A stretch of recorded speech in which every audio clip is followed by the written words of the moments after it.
Dans le cadre de l'apurement de la dette intérieure de l'État de Côte d'Ivoire, le ministre des Finances Adama Koné a indiqué que le Trésor public a réglé depuis le début de l'année 734,88 milliards de francs CFA à plus de 5000 entreprises. Sur la somme totale, 232 milliards de francs CFA ont été prélevés sur le rebond, tandis que plus de 500 milliards de francs CFA proviennent des recettes fiscales de l'État. Il faut noter qu'une grande partie des paiements a été allouée au secteur des infrastructures économiques, de l'éducation et de la santé. Plus de 2700 entreprises qui détenaient des créances situées en dessous de 10 millions de francs CFA se sont partagées 60 milliards de francs CFA. Tandis que les 1010 structures dont les créances se situaient entre 10 et 100 millions de francs CFA ont pu se repartir 31,9 milliards de francs CFA. En ce qui concerne les 220 entreprises auxquelles l'État devait plus de 100 millions de francs CFA chacune, elles ont été remboursées à hauteur de 111,9 milliards de francs CFA.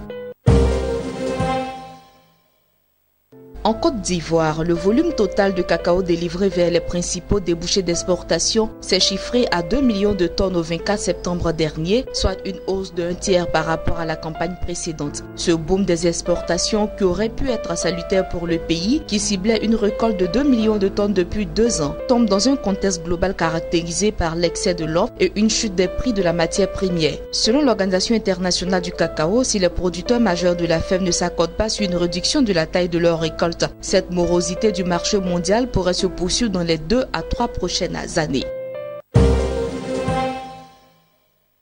Lors de l'évaluation de la participation de la Côte d'Ivoire à la lutte contre le réchauffement climatique, la ministre ivoirienne de l'Environnement, Anne-Désirée Ouloto, a affirmé que l'engagement pour la transition énergétique est une réalité dans son pays. La Côte d'Ivoire s'est engagée à réduire 28% de ses émissions de gaz à effet de serre d'ici 2020. Pour y arriver, le pays devrait porter la part du renouvelable dans son mix énergétique à 34% d'ici 2020 et pratiquer une agriculture plus intelligente et respectueuse de l'environnement. Dans cette optique, de nombreux projets sont déjà engagés, tels que la centrale à biomasse de 66 MW qui sera implantée dans la région d'Aboisseau, la centrale à biogaz de 8,5 MW d'Abidjan et les centrales solaires de Korogo. Le pays ambitionne également de faire passer sa puissance électrique des 2000 MW actuels à 4000 MW d'ici 2020.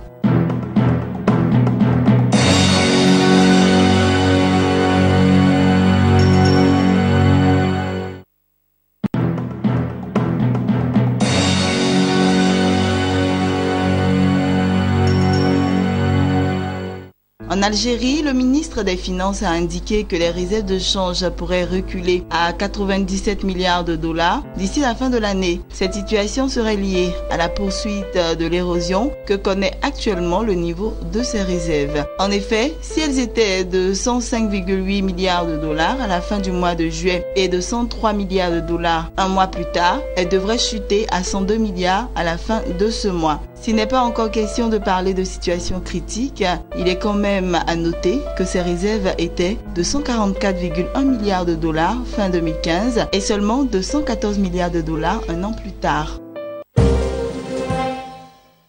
Dans le cadre de la maîtrise des dépenses publiques, les autorités gabonaises se sont engagées à instaurer une programmation triennale des investissements publics sur la période 2017-2019.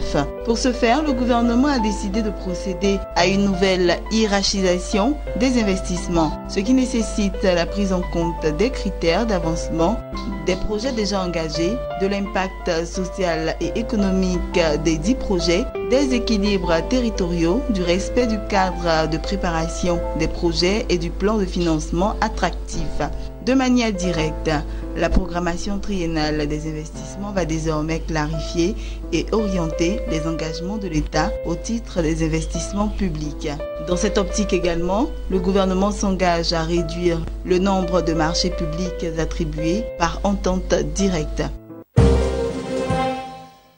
La Société financière internationale SFI apportera une enveloppe de 150 millions de dollars au secteur agricole égyptien via l'établissement de partenariats avec les acteurs du secteur privé. C'est ce qu'a indiqué le ministre égyptien de l'investissement et de la coopération internationale. D'après les responsables, cette manne financière permettra de développer le secteur de la nutrition, d'introduire de nouvelles technologies dans le secteur manufacturier et de créer de nouvelles opportunités d'emploi pour la couche juvénile.